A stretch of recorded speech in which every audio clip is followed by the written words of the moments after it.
ادامه گفتارهای رادیوی فرهنگ.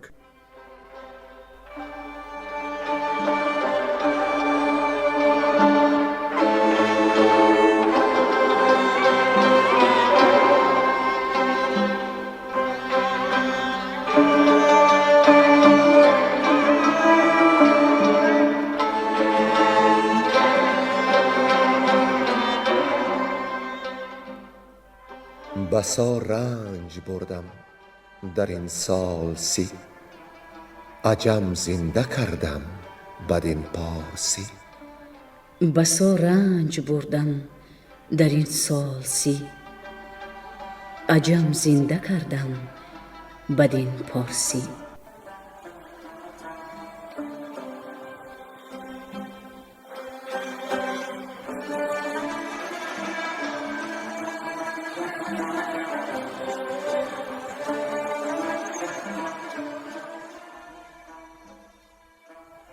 محفل ادبی به استقبال جشن هزاره شاهنامه بیزوال ابوالقاسم فردوسی.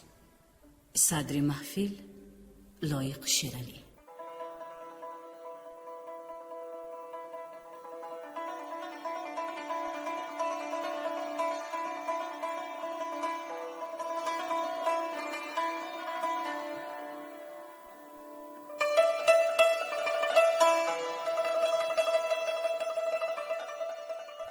شنوندگان ارجمند می‌دانند که ما در گفتار قبلی خواندن داستان فرود پسر سیاوش را آغاز کردیم. سخن به آنجا رسید که طوس به ترکستان رفت. شهریار به طوس مصلحت داد که در راه مردم کشاورز و یا پیشور را نیازارد، همچنین از راه کلات گذر نکند، زیرا سیاوش را از دخت پیران پسری بود که حالا در کلات با مادر است و از ایران کسی را به نام نمی‌داند. آنگاه طوس با رستم نیکخواه سوی تخت آمدند. از افراسیاب و درد دل خویش و رنج پدر سخن گفتند. طوس با سپاه به دو راهی رسید. هرچند خلاف راه گژدهم و فرمان شاه بود، او راه کلات و جرم را پیش گرفت. چون فرود آگاهی یافت که طوس با راه کلات می آید، دلش پر درد شد و با جریره مادر خود مصلحت کرد. جریره به فرود گفت که در ایران برادرت کیخسرو شاه نو است و تو را با نام و گوهر نیک می شناسد و از مهره یک پدر هستید و همراه باید کمر به کین پدر ببندید. فرود سوال کرد که از آن سرافرازان اول با کی باید سخن کرد؟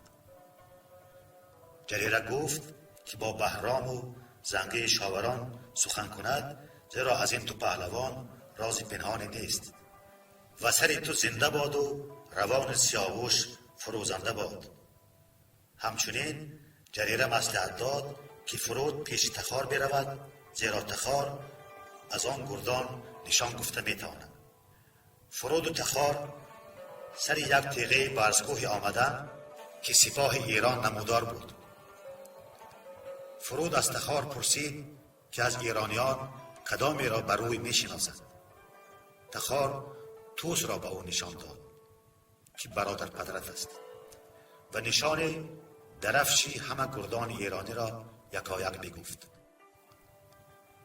پس فرود به تخار گفت که اکنون کین پدر باز خواهد.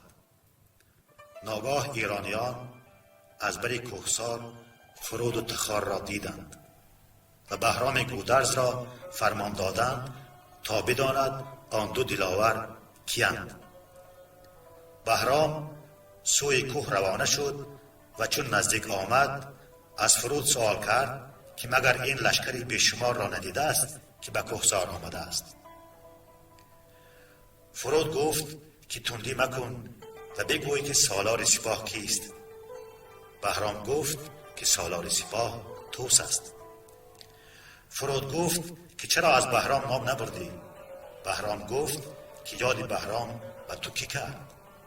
فرود گفت که این داستان از مادر شنیده است. بهرام پرسید که آیا تو فرودی؟ فرود گفت که آری فرودم.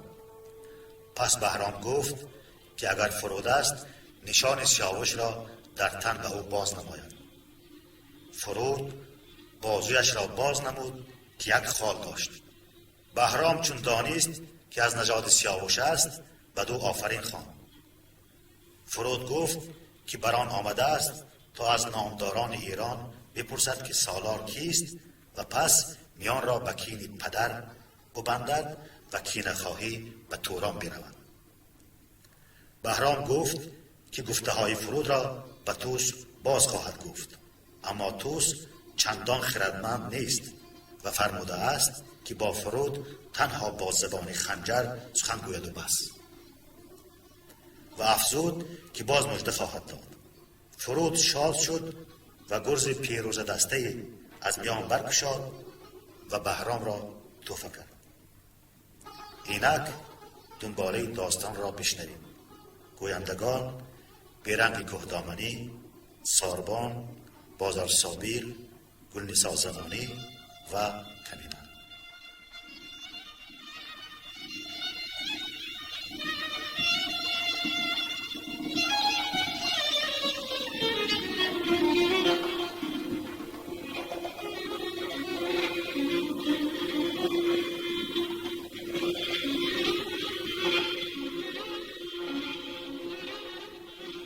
باز آمدن بهرام نزد توس.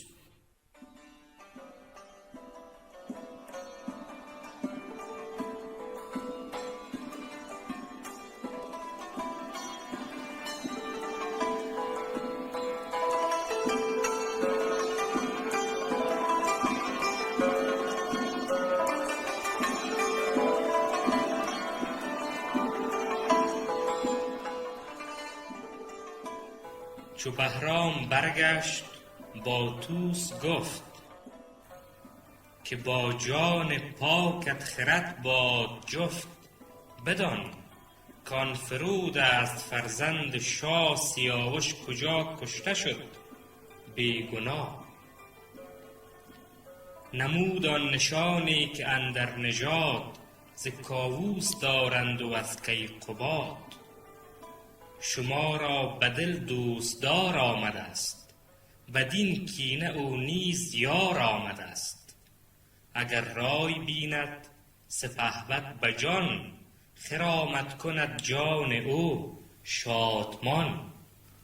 چنین داد پاسخ ستمگاره توس که من دارم این لشکر و بوق و کوس. تو را گفتم او را به نزد من آر، سخن را مکن هیچ از او خواستار. گر او شهریار است من خود کیم، بدین لشکر اندر ز بهر چیم. یکی ترک زاده چو زاغ سیاه بر این کوه بگرفت راه سپاه. تو رفتی و با وی زدی داستان، به شاهیش گشتی تو هم داستان. مرا گویی این لشکر او را سپار، چه غم باشدم چون تو دارم سوار. نبینم ز خود کامه گودر زیان، مگر آن که دارد سپه را زیان. بترسیدی از بی هنر یک سوار، نه شیر ژیان بود بر کوهسار. تو دانی که ترکان از این گونه بند، بسی بر سگالند بر هوشمند. همین بی هنر ترک بدگوهر است، به دل دشمن خسرو و لشکر است. سپه دید و برگشت سوی فریب، به خیره سپردی فراز و نشیب. وزان پس چنین گفت با سرکشان، که ای نامداران و دشمن کشان. یکی نامور خواهم و نامجوی، که آرد سوی کوه و این ترک روی. سرش را به خنجر ببرد ز تن، به پیش من آرد در این انجمن. میان را ببستند در آن ریو نیز، همی زان نبردش پر آمد قفیز. بدو گفت بهرام کی پهلوان، مکن هیچ بر خیره تیره روان.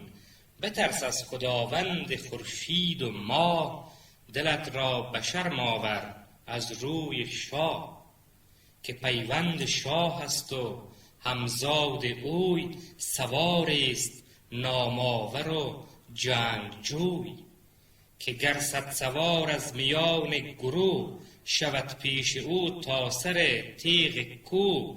ز چنگش رهایی نیابد به جان، غم آری همی بر دل شادمان.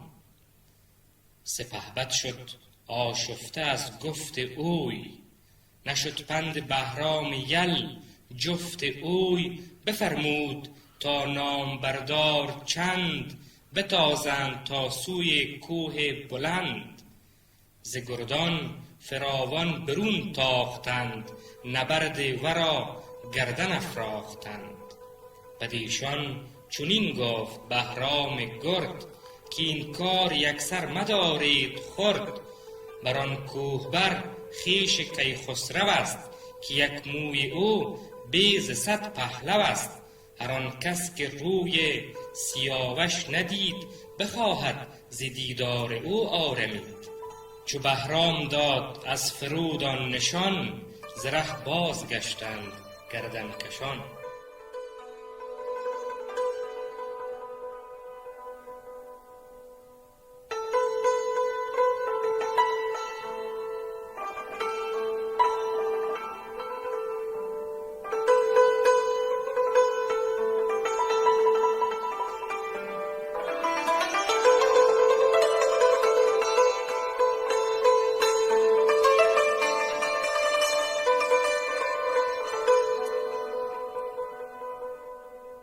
کشته شدن ریونیز بر دست فرود.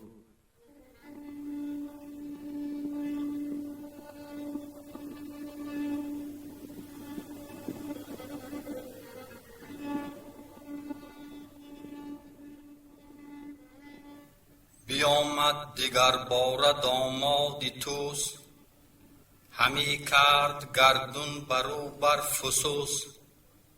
زیراه جرم بر سپت کوه شد، دلش پر جفا بود و نستوه شد. چو از تیغ بالا فرودش بدید، ز قربان کمانی کی برکشید. چنین گفت با رزم دیده تخار، که تو سان سخنها گرفته است خار. که آمد سواره و بهرام نیست، مرا دل درشت است و پدرام نیست. ببین تا مگر یادت آید که کیست، سر و پاش در آهن از بهر چیست.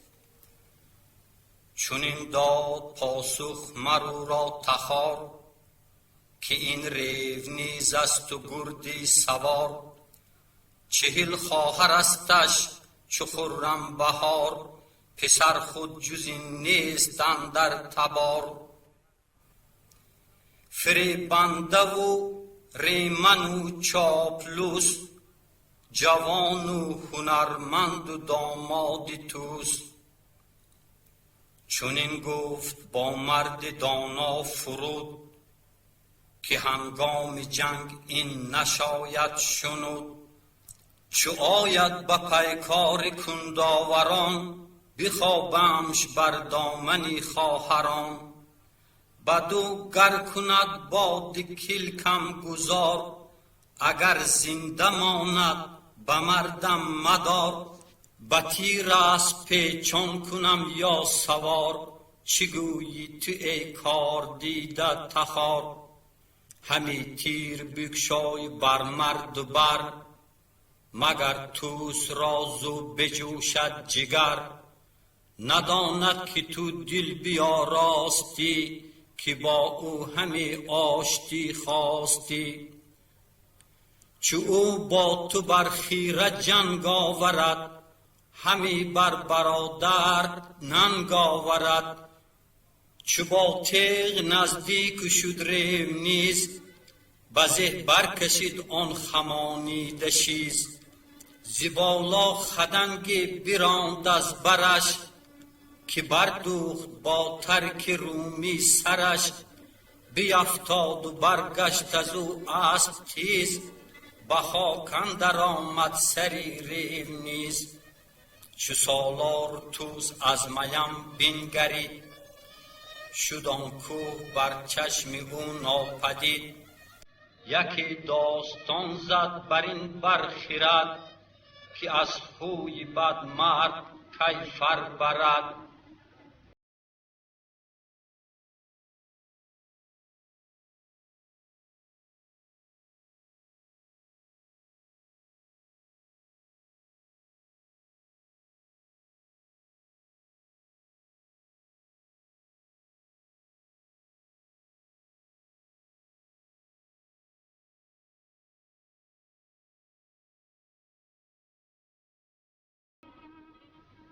کشته شدن زراسپ از دست فرود.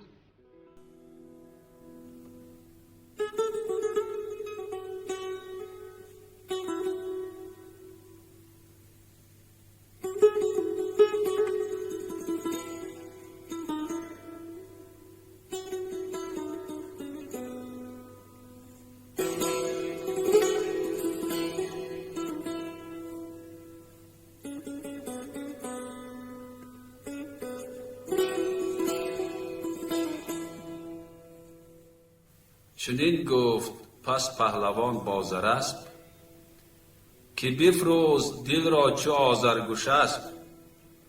سلاح سواران جنگی بپوش، به جان و تن خویشتن دار گوش. تو خواهی مگر کین آن نامدار، وگرنه منم کین را خواستار. زراسپ آمد و ترک بر سر نهاد، دل پر ز کینه سر پر ز باد. به سوی سپید کوه بنهاد روی، همه شد چو شیر ژیان کینه جوی. خروشان و جوشان و دل پر نهیب، به افراز سر برکشید از نشیب. چنین گفت شیر ژیان با تخار، که آمد دیگر ره یکی خواستار. ببین تا کدام است از ایران سوار، که آید دمان بر سری کوهسار. تخار آن زمان لب هم برگشاد، سخنها همه یک به یک کرد یاد. که این پوری توس است نامش زراسپ، که از پیل جنگی نگرداند اسب. که جفت است با خواهرش ریو نیز، و کی آمده است این جهان جوی نیز. چو بیند برو بازو و مغفرت، خدنگ بباید کشاد از برد. بدان تا به خاک اندر آید سرش، نگون اندر آید زباره برش. دلم بیگمان است کامدش مرگ، دلی توس گردد چو دیماه برگ.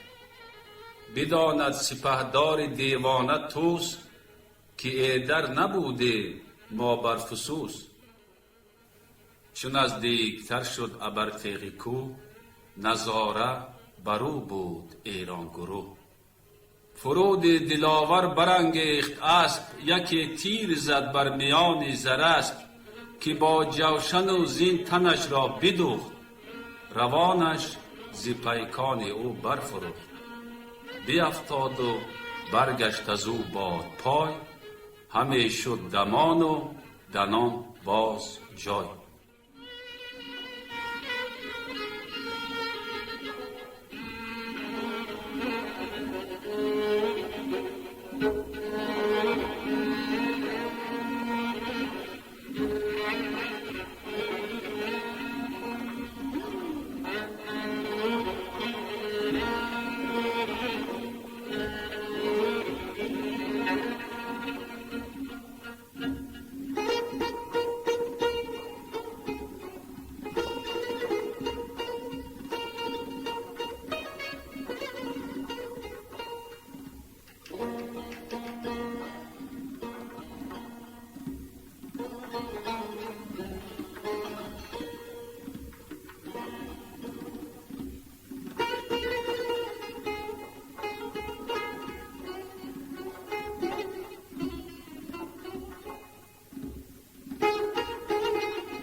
جنگ طوس با فرود.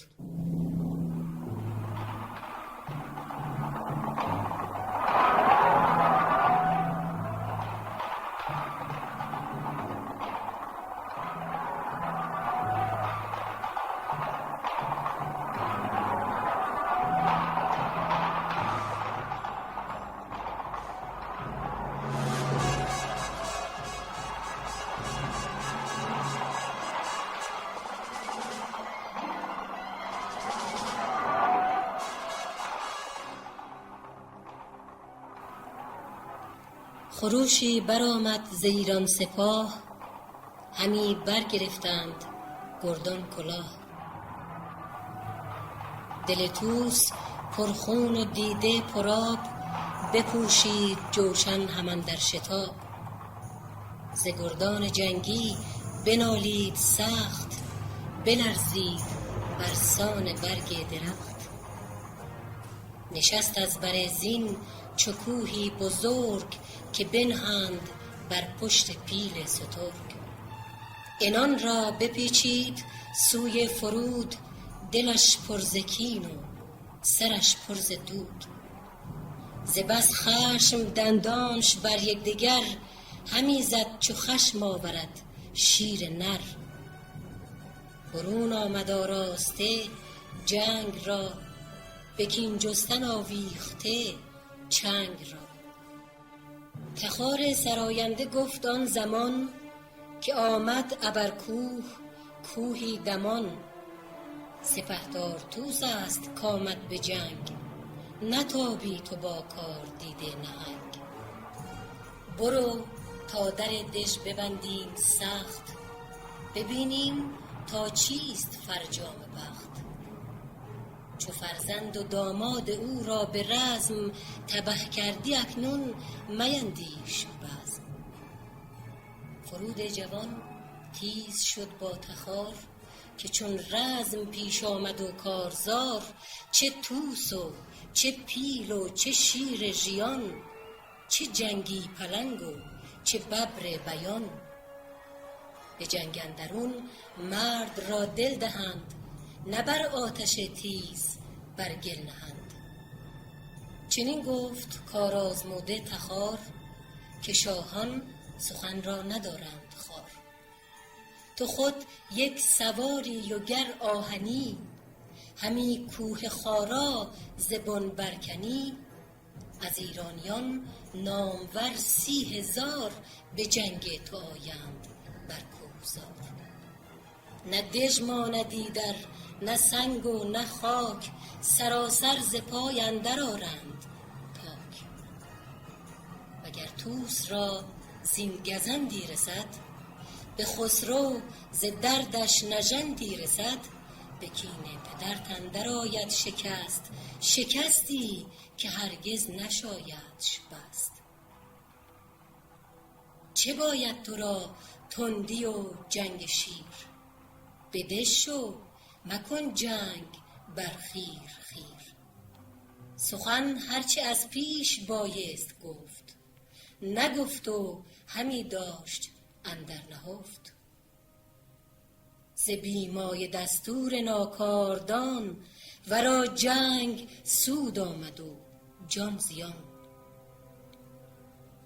فرود جوان را دژ آباد بود، به دژدر پرستنده 80 بود. به بام دژ آن ماه رویان اوی، بدند ایستاده پر از رنگ و بوی. همه بر سر باره نظاره بود، ز دیبای چینی یکی پاره بود. از آن بازگشتن فرود جوان، از ایشان همی بود تیره روان. عنان برگرایید و آمد چو باد، به زهبر خدنگی دگر برنهاد. چنین گفت با شاه جنگی تخار، که گر جست خواهی همی کارزار. نگر نامور طوس را نشکنی، تو را آن بهاید که اسپ افکنی. که شاهان پیاده نسازند جنگ، اگرچه بود کار دشوار و تنگ. و دیگر که باشد که وی را زمان نیامد به یک چوب تیر از کمان. چو آید سپهبد بر تیغ کوه، بیاید پسش بیگمان آن گروه. تو را نیست در جنگ پایاب اوی، ندیدی بروهای پرتاب اوی.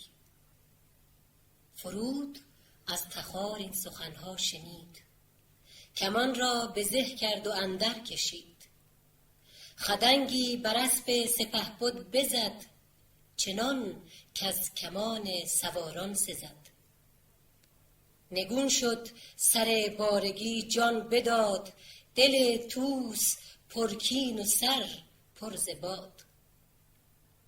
به لشکرگه آمد به گردن سپر، پیاده پر از گرد و آسیم سر. گواژه همی زد پس او فرود، که این نامور پهلوان را چه بود که ایدون نتابید با یک سوار. چگونه چمد در صف کارزار. پرستندگان خنده برداشتند، همی نعره از چرخ بگذاشتند، که پیش جوانی یکی مرد پیر، از افراز غلطان شد از بیم تیر. سپهبد فرود آمد از کوه سر، برفتند گردان پراندوه بر. گرفتند یک یک برو آفرین، که ای نامور پهلوان زمین. چه به زان که باز آمدی تندرست، به آب مژه رخ نبایست شست. سپاس از خداوندت ای پهلوان، کز آن تیر تیره نگشتد روان. بپیچید از آن کار پرمایه گیو، که آمد پیاده سپهدار نیو. چنین گفت که این را خود اندازه نیست، رخ نامداران از این تازه نیست. اگر شهریار است با گوشوار، چه گیرد چنین لشکر گشن خوار. نشاید که باشیم هم داستان، بدین سان که او آورد داستان. اگر طوس یک باره تیزی نمود، زمانه پرآشوب گشت از فرود. ز گردان ایران دو آزاده کشت، ز تیرش سپهدار بنمود پشت. همه جان فدای سیاوش کنیم، نباید که این بد فراموش کنیم. ز اسپ گرانمایه زو شد به باد، سوار سرافراز نوذرنژاد. به خون است غرقه تن ریونیز، از این بیش خواری چه باشد بنیز. گرو پور جم است و مغز قباد، یکی در به نادانی اندر گشاد.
رزم گیو با فرود.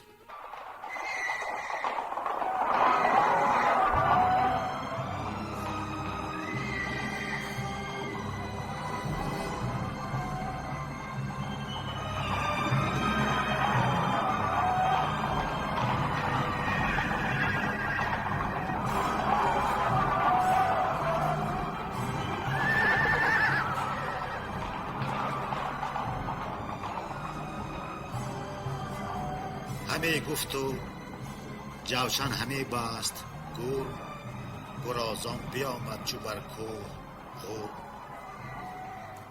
فرود سیاوش چو او را بدید، یکی باد سرد از میان برکشید. همه گفت که لشکر رزم ساز، ندانند راهی نشیب و فراز. همه یک ز دیگر دلاورترند، ابر تارک لشکران افسرند. ولیکن خرد نیست بر پهلوان، سر بی خرد چون تنی بی روان. نباشند پیروز ترسم بکین، مگر خسرو آید به توران زمین. بکین پدر پشت پشت آوریم، مگر دشمنان را به مشت آوریم. بگو که این سوار سرافراز کیست، که بر دست و تیغش بباید گریست. نگه کرد ز افراز بالا تخار، به سوی نشیب اندرون خار خار.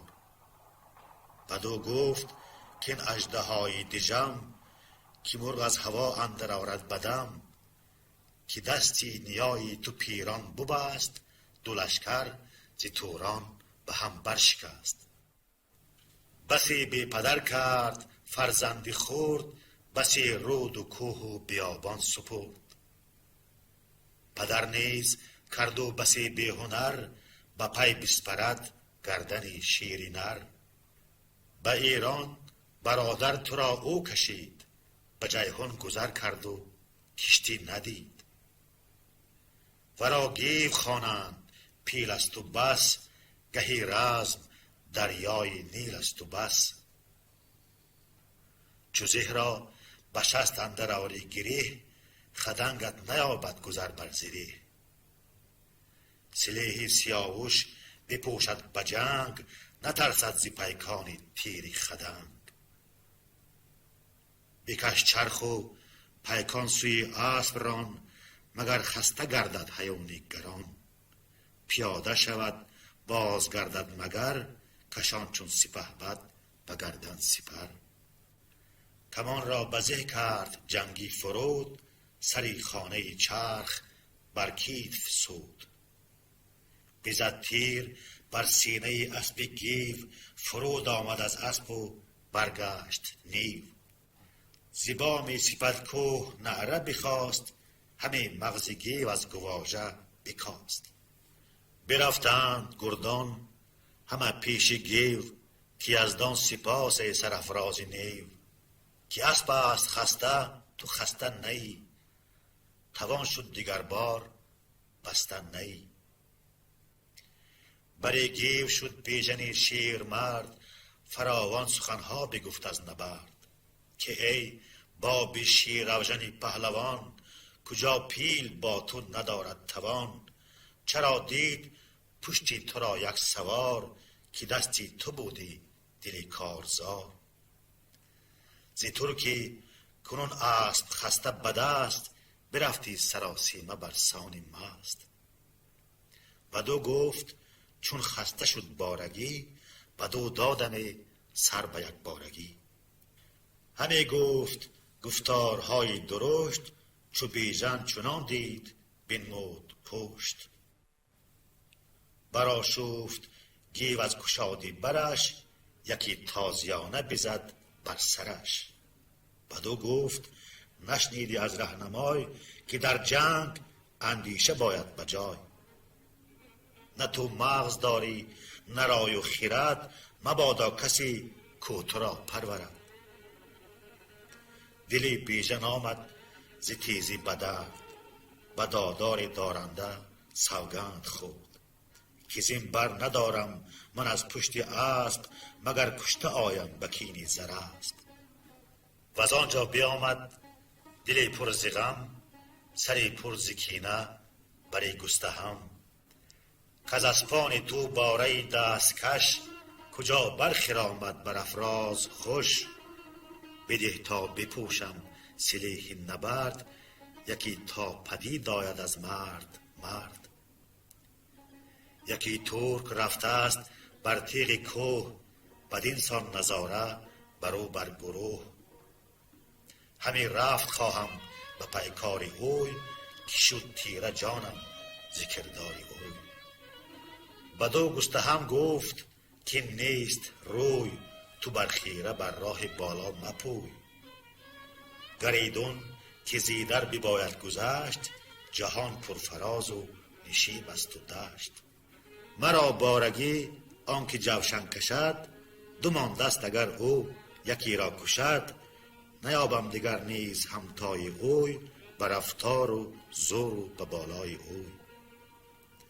زرسپی جهاندار و هم ریو نیز، سپهبد که گیتی ندارد به چیز. پدرتان که شیری ژیان بشکرد، به گردون گردان همین ننگرد. از او باز گشتند دل پر ز درد، کس آورد با کوه خارا نکرد. مگر پر کرگس شود یا همای، وگرنه بدان دیژ نپوید به پای. بدو گفت بیژن که مشکن دلم، کنون یال و بازو ز هم مگسلم. یکی سخت سوگند خوردم به ماه، به دادار کیهان و دیهیم شاه. که از این کوه من بر نگردانم است، مگر کشته گردم به کین زر است. بدو گفت گستهم که این راه نیست، خرد هیچ از این تیزی آگاه نیست. بدو گفت بیژن به کین زر است، پیاده بپویم نخواهم خود است. چون این داد پاسخ ورا گستهم، که موی نخواهم ز فرق تو کم. مرا گر بود بارگی 100,000، دو مویال پر گوهر شاهوار. نداریم نیز از تو آن را دریغ، نه گنج و نه جان و نه کوپال و تیغ. برو یک به یک بارگی ها ببین، کدامت بهاید یکی برگزین. بفرمای تازین بر آن کت هواست، بسازند و گر کشته آید رواست. یکی رخش بودش به کردار گرگ، کشید از زهار و بلند و سترگ. ز بهر جهانجوی مرد جوان، برو برفکندند برگستوان. دل گیو شد زان سخن پر ز دود، چو اندیشه کرد و ز کاری فرود. فرستاد کس گستهم را بخواند، بسی داستان از جوانی براند. فرستاد درع سیاوش برش، همان خسروانی یکی مغفرش. بیاورد گستهم درع نبرد، بپوشید بیژن به کردار گرد. به سوی سپیدکوه بنهاد روی، چنان چون بود مردم کینه جوی.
شما محفل ادبی را به استقبال جشن هزاره شاهنامه ابوالقاسم فردوسی شنیدید.